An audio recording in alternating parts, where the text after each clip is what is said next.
Coming up on This Week in Plymouth, a recap of last week's events, the upcoming community meeting for the housing study, and a special announcement for the show. All that and more coming up on This Week in Plymouth.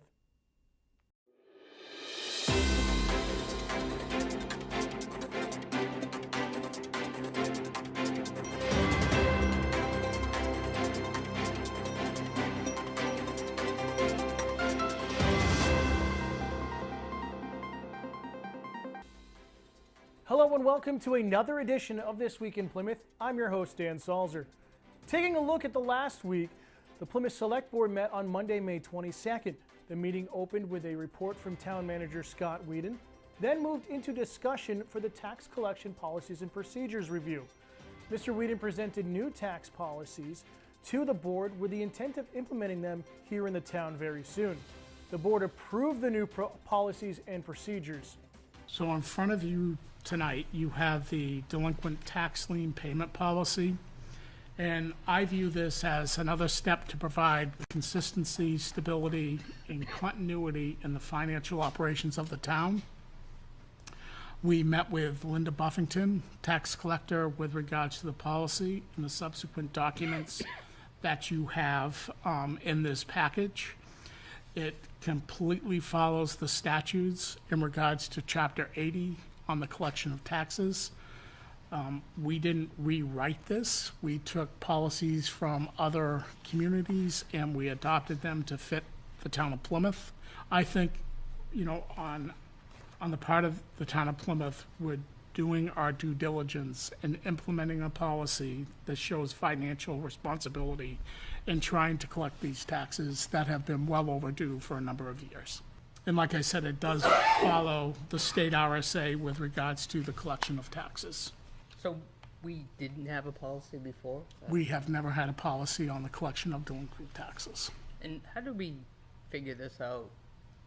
I was looking at the strategic priorities, and one of them is organization effectiveness. And so I look back and I go, how did we figure out this as part of organizational effectiveness? Ann and I have met on several occasions about financial management policies and responsibilities, and this was one thing that Ann raised, is that we did not have a policy.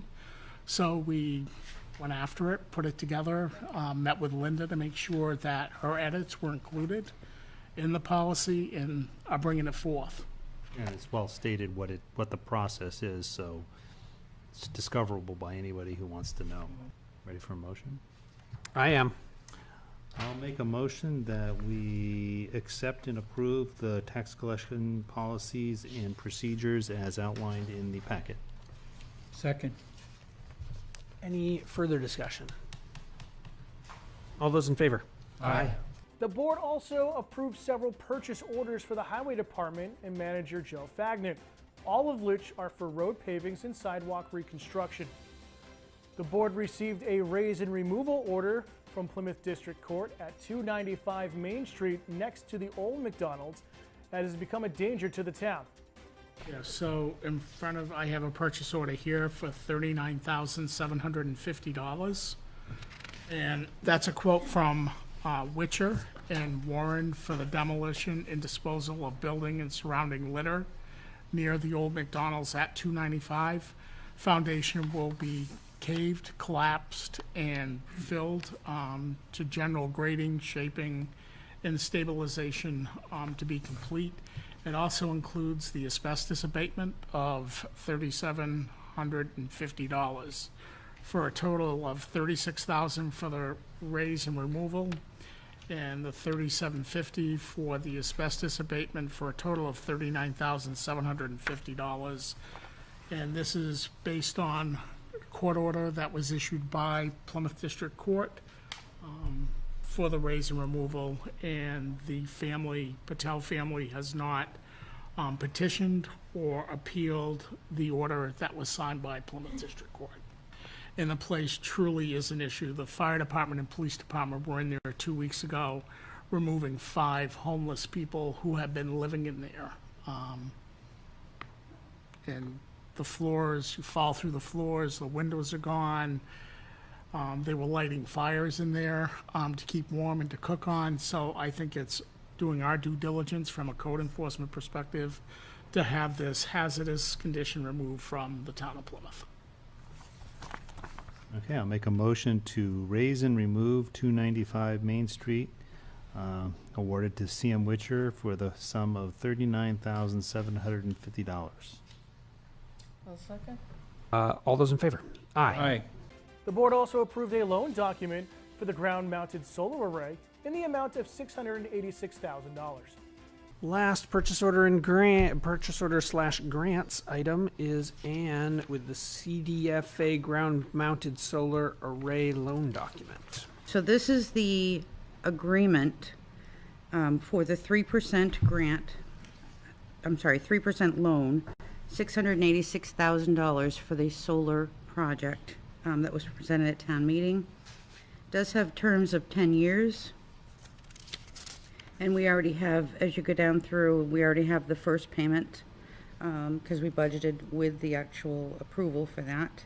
There's no penalty for prepayment, which we hope, according to what we have received from the Energy Commission, that we will definitely get enough money to pay this off early. We're hoping for that.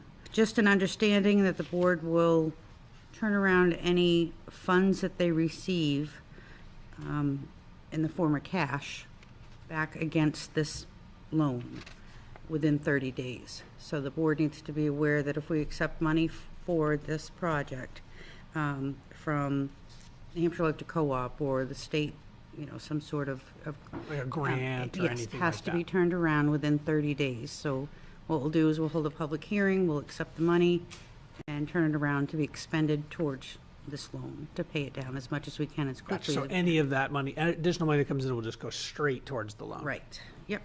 This is not the actual loan agreement, the loan document. This is the loan agreement from the board. This is an understanding for everyone to understand before the documents come before you at the next meeting, potentially to be signed. So I will make a motion to accept this document as good and for Zach to be the signatory. Second. All those in favor? Aye. The full meeting, as well as all the other town meetings, are available to watch on demand on our YouTube channel at Pemmy Baker TV, and also during select times throughout the week on Channel 1301. The 21st Annual Katy Prevention Summit was held last Friday, May 26th at Merrill Place on the Plymouth State University campus. Communities for Alcohol and Drug-Free Youth, otherwise known as Katy, is a local group dedicated to preventing kids from using drugs and alcohol and also teaching them the dangers of them. There were several award winners given to both students and community members at the summit, as well as keynote speaker in Dr. Robert Sagi. The full summit is available to watch on our YouTube channel. This past Monday, May 29th, was Memorial Day. A special parade and ceremony was held that morning in front of Town Hall to honor and remember the men and women who gave the ultimate sacrifice serving our country. The parade and ceremony are available to watch also on our YouTube channel and throughout the week on Channel 1302. Moving on to this week's announcements, the town clerk's office hours have changed back to their normal hours from 8:30 a.m. to 4 p.m. Monday through Friday. Town Manager Scott Whedon has a new town report posted on the town website for the month of June. You can read the full document at plymouth-nh.org in the news section. The Plymouth Planning Board will be hosting another community meeting next week on Wednesday, June 7th at 6:30 p.m., this time in the Bobcat Cafe at Plymouth Regional High School. There will be a special presentation from the Barrett Planning Group going over the data and information that has been received through the housing survey. We strongly recommend that you attend in person, but if you're unable to attend, we here at PBTV will have live coverage of the meeting both on our YouTube channel and Channel 1301. The Select Board has announced a public hearing during the June 12th meeting at 5:15 p.m. The hearing will be about price increases to multiple permits. This meeting will also be available to watch live on Channel 1301 and YouTube as usual. The Planning Board also announced multiple public hearings coming up for their June 15th meeting. There are currently 8 public hearings scheduled for that night, including a continuation of the Frontenac development hearing regarding Chatterin Lane, Ski Lift Lane, and Point of View Drive. Congratulations to the class of 2023 graduating today from Plymouth Regional High School. You can watch a full replay of the commencement right here on channel 1302 and our YouTube channel. The Recreation Department released some information about the Pemmy Baker Soccer Club on their Facebook page this week. On their page, you can find a link to the club's website, as well as a link to sign up for the summer and fall seasons. Be sure to visit the Rec Department Facebook page if you're interested, as there are limited spots available. Peace Public Library is hosting a special presentation by the Plymouth Historical Society called Poor Houses in Town Farms, the Hard Row for Paupers. The presentation by Stephen Taylor goes in depth on New Hampshire's history and its treatment of the poor.